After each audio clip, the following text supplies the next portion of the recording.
स्वागत है आपका एक बार फिर से एरोमेटिक क्लासेस के यूट्यूब चैनल पे। मैं आकाश खबर एक बार फिर से आ गया हूँ आप लोगों के सामने इस सीरीज का इस चैप्टर का अगला लेक्चर लेके। तो अभी हम लोग बात कर रहे हैं काइनेमैटिक्स के बारे में। पिछले लेक्चर में मैंने बात की थी कि रेस्ट एंड मोशन को कैसे समझते हैं। उसके लिए मैंने डिफाइन किया था दो चीजों को। क्या क्या दो चीजों को डिफाइन किया था, एक बार वापस से क्विक रिवीजन हो जाए। मैंने बोला था कि बात करते हैं हम लोग कि ओरिजिन क्या होता है, रेफरेंस पॉइंट क्या होता है, रेफरेंस फ्रेम क्या होता है। बहुत अच्छी बात है। अब मैंने बताया था कि जो ओरिजिन होता है वो एक कॉमन पॉइंट होता है, एक रेफरेंस पॉइंट होता है जिसके बेसिस पे हम पोजीशन बताते हैं। पर वो जो ओरिजिन होता है वो कहाँ पे होता है, किसी रेफरेंस फ्रेम में होता है। रेफरेंस फ्रेम किस जगह को कहते हैं, वो जगह जहां से हम मोशन को ऑब्जर्व करते हैं। अब जहां से हम मोशन को ऑब्जर्व करते हैं वो अलग अलग लोगों के लिए अलग अलग हो सकता है। तो एक ही पार्टिकल की स्पीड या जो भी मोशन है वो अलग अलग हम बता सकते हैं। लेकिन ऐसे तो हमारा काम चलने वाला नहीं था। तो हमने क्या बोला था कि हमने बोला था कि नहीं, नहीं, नहीं ऐसे नहीं चलेगा, हमको एक कॉमन रेफरेंस फ्रेम चाहिए। तो जो कॉमन रेफरेंस फ्रेम है उसको हमने क्या चूज़ किया था, जो हमारा कॉमन रेफरेंस फ्रेम है उसको मैंने कार्टेशियन कोऑर्डिनेट्स बोला था, यानी कि एक्स, वाई और जेड एक्सिस। तो जो एक्स, वाई और जेड एक्सिस है उसके बारे में हम लोगों ने थोड़ी बात की थी। कार्टेशियन कोऑर्डिनेट्स जहाँ पर वो तीनों एक्सिस कट करती है उसको हम बोलते हैं कि वो हमारा एज़ ओरिजिन है, एज़ रेफरेंस पॉइंट है। ठीक है? तो वहां से मैंने बोला था कि अब हम लोग डिफाइन करेंगे कि रेस्ट एंड मोशन क्या होता है। इसको डिफाइन करेंगे, रेस्ट एंड मोशन को। तो अब हम बात करते हैं दो वर्ड्स को, दो दो बातें, रेस्ट एंड मोशन। ठीक है? अब ये जो रेस्ट एंड मोशन है, मैंने बोला था कि ये दो तरह से हो सकते हैं। एक हो सकता है एब्सोल्यूट और एक हो सकता है रिलेटिव। ठीक है? एक क्या हो सकता है एब्सोल्यूट और एक हो सकता है रिलेटिव। फिर मैंने बोला था कि जो एब्सोल्यूट रेस्ट या एब्सोल्यूट मोशन है, उसके बारे में बात करना बेवकूफ़ी है, क्योंकि एब्सोल्यूट रेस्ट कभी होता ही नहीं है और एब्सोल्यूट मोशन होता भी है, तो हम ऐसे रेफरेंस फ्रेम में पहुँच नहीं सकते जहाँ पर हम बात कर सकें एब्सोल्यूट मोशन के बारे में या उसको समझा सकें या उसको समझ सकें। फिर उसके बाद मैंने बात की थी कि रिलेटिव मोशन क्या होता है। किसी एक रेफरेंस फ्रेम के अकॉर्डिंग अगर हम बात करें तो हम रेफरेंस फ्रेम को डिफाइन या फिर रिलेटिव मोशन को डिफाइन कर सकते हैं। तो हम बात करेंगे रिलेटिव रेस्ट और रिलेटिव मोशन की। ठीक है? तो सबसे पहले तो कॉमनली बात करते हैं कि रेस्ट क्या होता है? रेस्ट क्या होता है? कॉमन कॉमन बात।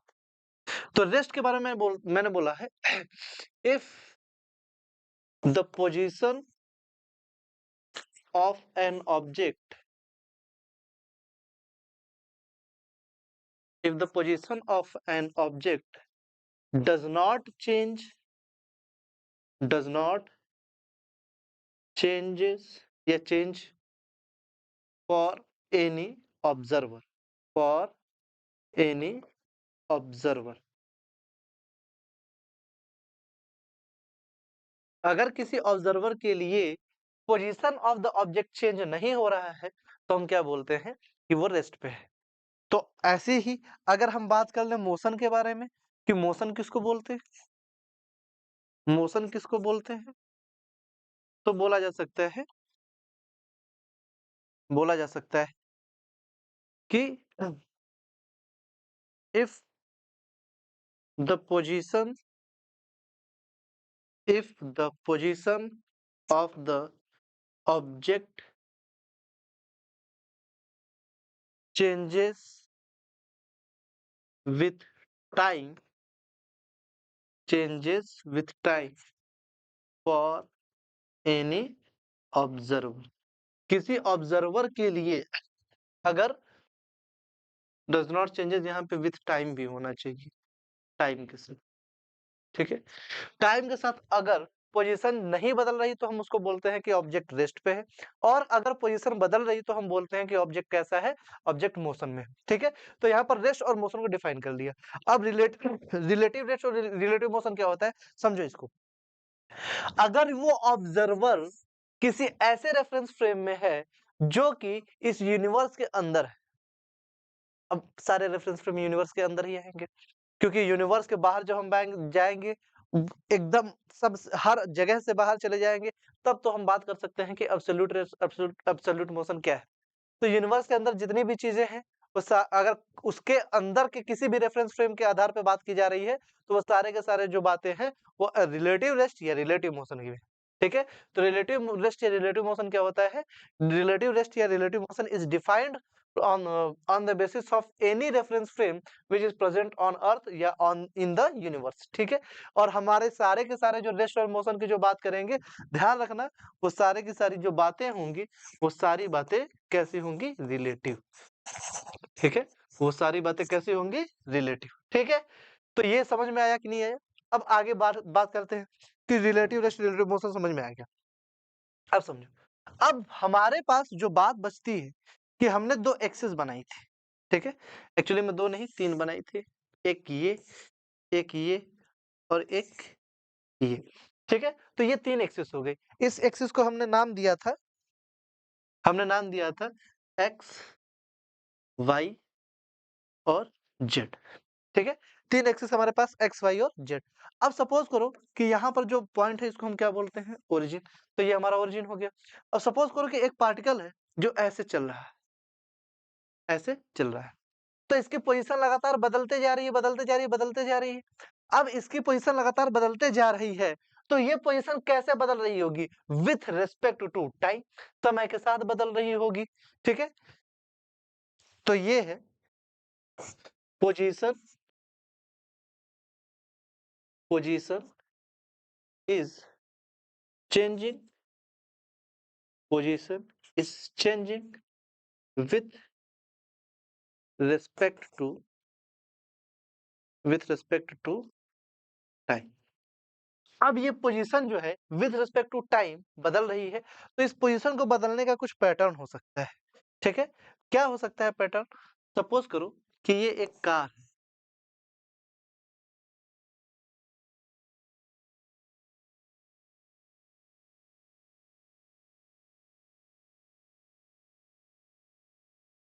ये एक कार है। ठीक है? अब ये ये जो कार है, ये कार चल रही है।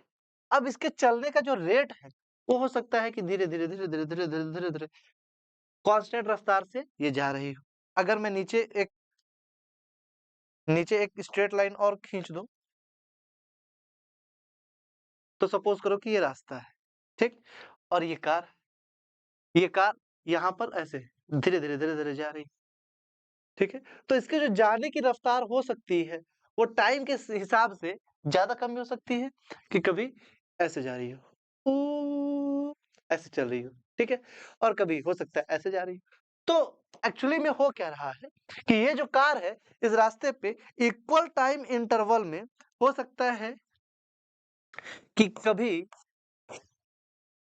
मान लो ये 1 सेकंड में कभी इतना चली हो, ठीक है? 1 सेकंड में, हर 1 सेकंड के गैप पे इतने-इतने चलती जा रही हो सकता है ये, या फिर हो सकता है कि ये 1 सेकंड में इतनी डिस्टेंस चल गई हो, ये भी 1 सेकंड में ही चली हो।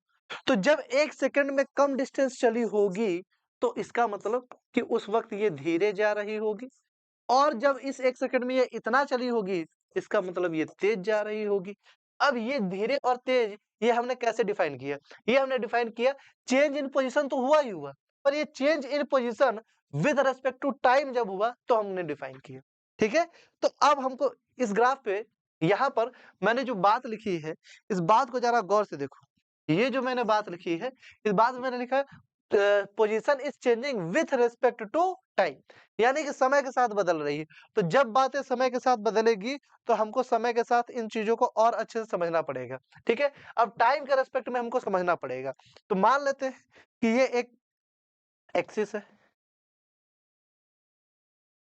ये एक एक्सिस, ये रिप्रेज़ेंट कर रहा है ऑब्जेक्ट के पोज़ीशन को, ठीक है? और यहाँ पर मैंने बनाया हुआ है टाइम, ठीक है? तो ये जो एक्सिस है, ये रिप्रेज़ेंट कर रही है टाइम को, और ये रिप्रेज़ेंट कर रही है पोज़ीशन को, ठीक है? अब यहाँ से मैं 2 ग्राफ बनाता हूँ। ठीक है? 2 ग्राफ बनाता हूँ। एक ग्राफ ये है और दूसरा ग्राफ ये, ठीक है? अब ये दोनों ग्राफ हैं। ये 2 ग्राफ मैंने बना दिए एक्स और टी के रिस्पेक्ट में। ठीक है? ये पोजीशन और टाइम के रिस्पेक्ट में बना दिए। अब इन दोनों ग्राफ से हमको समझना क्या है? ज़रा इसको देखो, ये जो ग्राफ है, ये इसको देखो, मैं इक्वल टाइम इंटरवल बना देता हूँ ऐसे। ये इक्वल टाइम इंटरवल कुछ भी हो सकता है, 1 सेकंड ले लो, 1 मिनट ले लो, 1 घंटा ले लो, कोई दिक्कत नहीं। और ये डिस्टेंस। अब यहाँ पे बात करते हैं, यहाँ पे बात करते हैं। एक ये, एक ये, ठीक है? ये रुक जाओ, दूसरे कलर से कर लेते हैं इसको। ये, ये और ये, ठीक? अब ज़रा हमको समझने की बात है, ज़रा ध्यान से समझना। ध्यान से देखो, तो इक्वल टाइम इंटरवल में इसने इतनी डिस्टेंस ट्रेवल की, इसको हम बोल देते हैं मान लो x2, और इसने इतनी डिस्टेंस ट्रेवल की, देखो ये पॉइंट, ये यहाँ पे मिल रहा है, तो इसने इसकी इतनी डिस्टेंस ट्रेवल की, इसको हम बोल देते हैं x1। तो x1 और x2 को अगर कंपेयर करो, तो x2 x1 से बड़ा है, x2 x1 से बड़ा है, लेकिन टाइम इंटरवल दोनों का उतना ही, टाइम इंटरवल दोनों का कितना है? दोनों का x1 इन t टाइम और x2 इन t टाइम, दोनों का टाइम इंटरवल बराबर है, लेकिन x1 और x2 में से x1 छोटा है, x2 बड़ा है। तो इसका मतलब क्या हुआ? x1 छोटा x2 बड़ा कैसे? कि मान लो मैं ऐसे चल रहा हूँ, ठीक है? 1 सेकंड में मैं ऐसे चला, ऐसे चला, ऐसे चला, तो मैंने कुछ कम डिस्टेंस ट्रेवल की, और फिर मैं ऐसे चला, ऐसे चला, ऐसे चला, ठीक है? तो उसी 1 सेकंड में कभी मैं कम डिस्टेंस ट्रेवल कर रहा हूँ, और उसी 1 सेकंड में कभी मैं ज़्यादा डिस्टेंस ट्रेवल कर रहा हूँ। जब ज़्यादा डिस्टेंस ट्रेवल कर रहा हूँ, तो आपको दिख रहा है कि मैं तेज चल रहा हूँ। अब इसी चीज़ को समझने के लिए हमने एक फ़ॉर्मूला डिफाइन किया और एक क्वांटिटी को इंट्रोड्यूस किया, उस क्वांटिटी को हम बोलते हैं स्पीड। उस क्वांटिटी को हम क्या बोलते हैं? स्पीड। तो स्पीड को हमने कैसे डिफाइन किया? स्पीड को डिफाइन किया rate of change in position with respect to time. समझ में आया? तो हम डिफाइन कर सकते हैं rate of change in position, rate of change in position with respect to time. समय के साथ पोजीशन में जो बदलाव होगा, हम उसी को बोलते हैं स्पीड। समझे? अब ये जो स्पीड है, इस स्पीड को हम कैसे डिफाइन कर रहे हैं? मान लो ये s है, क्या है? ये चेंज इन पोजीशन यानी कि delta x upon change in time यानी कि डेल्टा t। समझ में आया? तो डेल्टा x की जो यूनिट होती है वो होती है मीटर, और डेल्टा t टाइम की होती है सेकंड। तो स्पीड की जो यूनिट होगी, वो यूनिट होगी मीटर पर सेकंड। डायमेंशन इसका LT-1 होता है, मैं निकलवा चुका हूँ डायमेंशनल एनालिसिस वाले फॉर्मूले में, इसके क्वेश्चंस मैंने कराए थे। ठीक है? अब समझो जरा ध्यान से, ये मीटर पर सेकंड से हमको क्या समझना है, मैं जरा इसको और अच्छे से इलेबोरेट करता हूँ। मान लो किसी की जो स्पीड है, किसी पार्टिकल की स्पीड हमको दी गई है 10 मीटर्स पर सेकेंड, यानी कि अगर ये एक डिस्टेंस है और मैं ऐसे कई सारे पॉइंट्स बना देता हूँ, ये सारे के सारे पॉइंट आपको 1 सेकंड का गैप दिखाएंगे। तो ये सारे के सारे जो पॉइंट्स हैं, ये बताएंगे कि हर 1 सेकंड में आप 10 मीटर, हर 1 सेकंड में आप 10 मीटर ऐसे ट्रेवल करते हुए चले जाएंगे। तो 1 सेकंड में अगर 10 मीटर चलना है, तो मैं पूछूंगा कि 2 सेकंड में कितना चलोगे? तो 20 मीटर। 3 सेकंड में कितना चलोगे? 30 मीटर। 4 सेकंड में 40 मीटर। 30 सेकंड में 10 इंटू टी मीटर। ठीक है? 10 क्या था? हमारा स्पीड, इसको v लिख दो। तो जो डिस्टेंस का फॉर्मूला है वो v इंटू टी, या फिर v बराबर क्या हो जाएगा? x अपॉन में t। समझ में आया? अब समझना, जब स्पीड दिया जाए कि 10 मीटर पर सेकंड या x मीटर पर सेकंड या जो भी हो, y मीटर पर सेकंड अगर तुमको दिया जाए, तो इसका मतलब कि जो ऑब्जेक्ट है वो पर सेकंड y मीटर चलने वाला है, या फिर 40 किलोमीटर पर आवर दे दिया जाए, तो इसका मतलब कि कोई ऑब्जेक्ट है जो 1 आवर के अंदर अंदर 40 किलोमीटर की डिस्टेंस ट्रेवल कर लेगा। समझ में आया? यहाँ तक कोई दिक्कत है क्या? समझ में आया कि नहीं है? ठीक है? अब हम जरा बात करते हैं वेलोसिटी की। ठीक है? थोड़ी सी बात वेलोसिटी की करते हैं। वेलोसिटी क्या होती?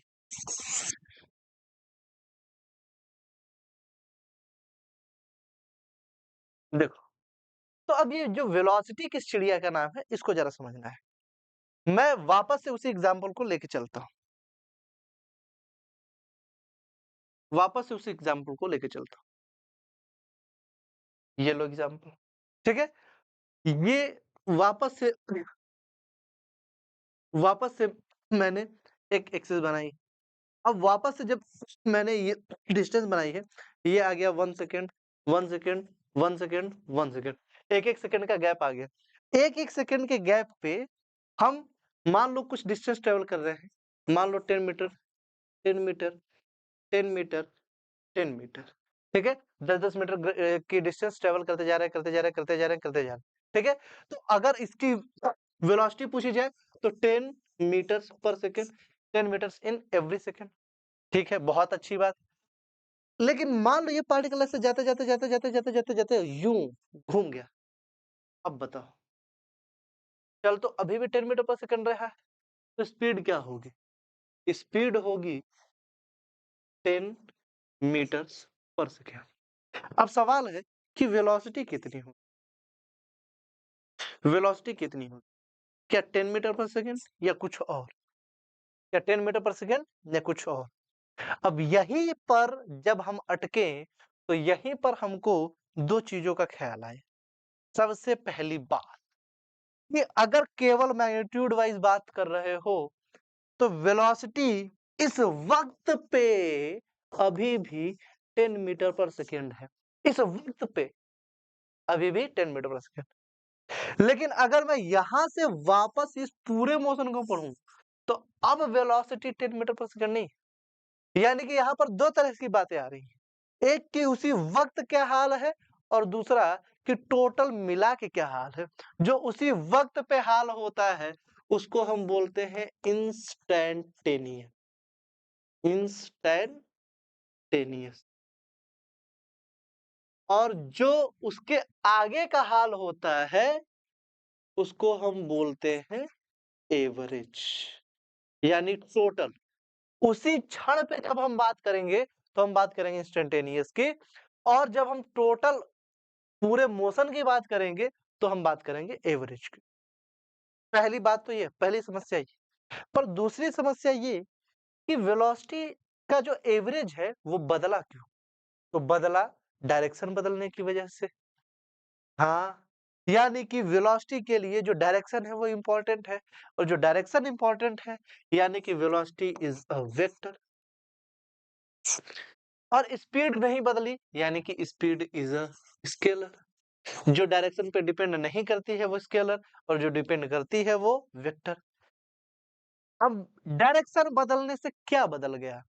और स्पीड में ऐसा क्या था जो नहीं बदला? तो ज़रा ध्यान से देखो ना, तो अगर यहाँ से यहाँ आते जाओ, तो मैं पूछूँ कि कितना चले? तो तुम बताओगे कि 10, 10, 10, 10, 40, फिर 10, 50 और 10, 60। तुम बोलो कि हम अभी 60 मीटर चले। लेकिन अगर मैं पूछूं कि यहाँ से कितनी दूर हो, तो बोलोगे कि यहाँ से तो हम 20 मीटर दूर हैं। ओ, यानी कि चले 60 मीटर है और दूर केवल 20 मीटर। समझ में आया कुछ? चले कितना है? 60 मीटर। कितनी दूर है? 20 मीटर। यानी कि कुछ तो लोचा है बाबू, कुछ तो लोचा है, और जो लोचा है, उस लोचे का नाम है डिस्टेंस एंड डिस्प्लेसमेंट। क्या नाम है? Distance and displacement. समझ में आया? अब हम जरा थोड़ी-सी, बहुत थोड़ी-सी बात कर रहे थे स्पीड और वेलोसिटी की। अब मैं इस चर्चा को यहीं पे रोकता हूँ, और हम समझते हैं कि ये डिस्टेंस किस चिड़िया का नाम है, डिस्प्लेसमेंट किस चिड़िया का नाम है, ठीक है? कई लोग इंतज़ार कर रहे थे कि मास्टर ने हेडिंग डलवाई कुछ और, पढ़ा रहा है कुछ और, ठीक है? देखो, अब यहाँ से हम बात करते हैं जरा डिस्टेंस की और डिस्प्लेसमेंट की। एग्ज़ाम्पल से ही क्लियर है, एग्ज़ाम्पल से ही क्लियर है कि यहाँ पर मैंने पूछा कितना चले तो बोले थे 60, कितनी दूर हो तो बोले थे 20। यानी कि डिस्टेंस वो दूरी बताती है जो आपने एक्चुअली में चली है, और डिस्प्लेसमेंट वो दूरी बताती है कि जो जहां से चले थे वहां से एग्जैक्टली अभी कितनी दूर हो। यानी कि distance is the actual length of the path you have travelled, और displacement is the minimum distance between the two points. समझ में आया? तो डिस्टेंस जो जो डिस्प्लेसमेंट है वो क्या होती है? वो होती है minimum distance between the two points. समझ में आया? अच्छा, अगर मैं डिस्टेंस में डायरेक्शन ना बताऊं, मैं बोला कि 60 मीटर चल गया, ठीक है, कोई बात नहीं। तो इसमें कौन सी बड़ी बात है? तो 60 मीटर जब हम चले हैं, इसमें बहुत सारे एक्स्ट्रा इन्फॉर्मेशन ऐड करने की कोई जरूरत नहीं। लेकिन अगर हम डिस्प्लेसमेंट की बात करें, तो मैं पूछूंगा कि कितनी दूर हो, तो बोलेगा कि 20 मीटर दूर है। पर ये 20 मीटर दूर किधर गए हो? क्योंकि 20 मीटर तुम डिस्टेंस ऐसे भी चल सकते थे, ऐसे भी चल सकते थे, ऐसे भी चल सकते थे। तुमने 60 मीटर चला है, इसमें कोई डायरेक्शन की खास जरूरत नहीं है। लेकिन तुम एग्जैक्टली इस पॉइंट से कितनी दूर हो, इसको समझाने के लिए हमको डायरेक्शन की जरूरत है। तो अगर हम बात करें, तो डिस्टेंस और डिस्प्लेसमेंट में ये जो क्वांटिटी होती है, ये जो क्वांटिटी होती है, ये स्केलर होती है। ये जो क्वांटिटी होती है, ये वेक्टर होती है। इसकी बात करें तो ये है the actual path length, actual path length travelled by the object. और जो डिस्प्लेसमेंट है, इसकी अगर बात करें तो इसको बोलते हैं shortest distance between the two points, shortest distance between the two points. अब जरा और डिटेल में बात करें, तो सपोज करो कि ये एक पॉइंट है ए, ये एक पॉइंट है बी। मैं जरा इसको बनाता हूं,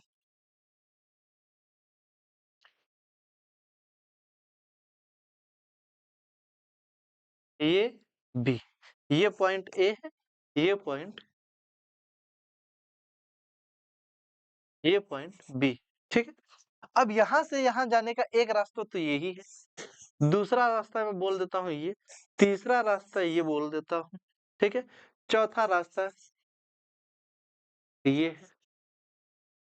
ठीक है, ये चार रास्ते में बना दिया। ठीक है, तो चार रास्ते हैं ए से बी तक पहुंचने के, पर इन चार रास्तों में से जो शॉर्टेस्ट पाथ है वो तो यही वाला है, इसको मैं बोल देता हूँ रास्ता ए। तो जो शॉर्टेस्ट पाथ है वो तो यही वाला है। तो ये ऑब्वियसली आप लोग पढ़ के आए हैं, लेकिन फिर भी मैंने बताया है, इसको थोड़ा सा डिफाइन कर देते हैं कि जो शॉर्टेस्ट पाथ है ये डिस्प्लेसमेंट है। क्या है इसका? डिस्प्लेसमेंट। लेकिन अगर मान लो कोई पार्टिकल इसी रास्ते से गया ही हो, तो ये इसके डिस्टेंस भी तो है। यानी कि डिस्टेंस कुड बी डिस्प्लेसमेंट अगर वो शॉर्टेस्ट पाथ को फॉलो करके गया हो। लेकिन अगर मान लो यहां से यहां गया हो इस रास्ते से, इसको मैं बोल देता हूं 2, तो क्या अभी भी डिस्टेंस और डिस्प्लेसमेंट बराबर होगा? नहीं। क्या इस रास्ते से गया हो तीसरे रास्ते से, क्या अब होगा? नहीं। क्या चौथे रास्ते से गया, अब होगा? नहीं। समझ में आया? या यानी कि जो डिस्टेंस है वो चूज किए गए पाथ पर डिपेंड करती है, पर जो डिस्प्लेसमेंट है वो केवल और केवल इनिशियल और फाइनल पॉइंट पे डिपेंड करती है। इसलिए बोल सकते हैं कि जो डिस्टेंस है ये एक पाथ का फंक्शन है, यानी कि it is a path function. और जो डिस्प्लेसमेंट है ये है स्टेट फंक्शन। कैसा फंक्शन?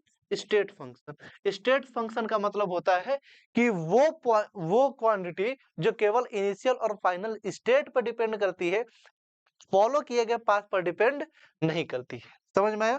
तो डिस्टेंस ये, डिस्प्लेसमेंट ये। अब बहुत सारे क्वेश्चन आते हैं, कुछ क्वेश्चंस आप कर भी सकते हैं।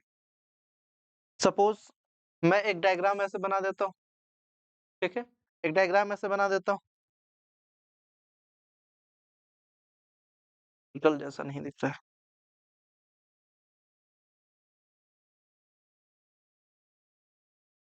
ठीक है, ये मैंने एक डायग्राम बना दिया। यहाँ से ये एक सेंटर, ये इसका सेंटर है, यहाँ से रेडियस मैंने बोल दिया इसका कि r है। ठीक है, ये पॉइंट ए है, और ये पॉइंट बी है। इस पॉइंट को मैं बोलता हूँ सी, ये पॉइंट है ओ। ठीक है, अगर इसने पाथ फॉलो किया है ए सी बी को, तो बताओ इसका डिस्टेंस और डिस्प्लेसमेंट क्या होगा? बहुत खास बात नहीं है। देखो यहाँ से यहाँ गया है, तो इसका जो डिस्प्लेसमेंट होगा वो पाई इंटू में आर हो जाएगा। ठीक है, और जो डिस्प्लेसमेंट होगा यहाँ से यहाँ तक का आर और यहाँ से यहाँ तक का आर।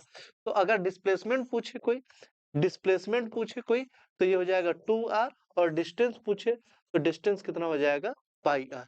ठीक है, अच्छा, कंपेयर करने को बोला जाए कि दोनों में से कौन बड़ा है, ऑब्वियसली डिस्टेंस बड़ा होगा। फिर भी अगर देखना चाहो तो ये 2r है, पाई की वैल्यू 3.14 होती है, तो ये ऑब्वियसली बड़ा है। और ऐसे भी बोला जा सकता है कि displacement is the shortest distance, यानी डिस्टेंस उससे छोटी तो हो ही नहीं सकती है। तो अगर कंडीशन पूछी जाए तो मैं बोलूंगा कि distance will be always greater than और इक्वल टू डिस्प्लेसमेंट।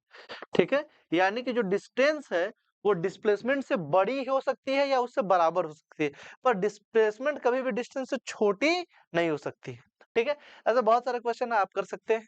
ठीक है, कुछ क्वेश्चन के साथ मैं आऊंगा नेक्स्ट लेक्चर में। इस लेक्चर में इतना ही। अगले लेक्चर में बहुत डिटेल में बात करेंगे स्पीड पे, वेलोसिटी पे, एक्सेलरेशन पे, थोड़ी बहुत बात करेंगे वेक्टर पे। तो आज के लेक्चर में इतना ही। कुछ क्वेश्चंस के साथ मैं आऊंगा नेक्स्ट टाइम पे। तब तक के लिए धन्यवाद। पढ़ते रहिए, मुस्कुराते रहिए, और यूट्यूब पे चैनल के साथ बने रहिए एरोमेटिक क्लासेस के साथ। आप लोगों को कुछ जो लेक्चर्स हैं उसके जो नोट्स हैं, ये जितना मैंने पढ़ाया है, ये सारे के सारे नोट्स आपको पीडीएफ फॉर्म में टेलीग्राम चैनल पे मिल जाएंगे। ठीक है, धन्यवाद।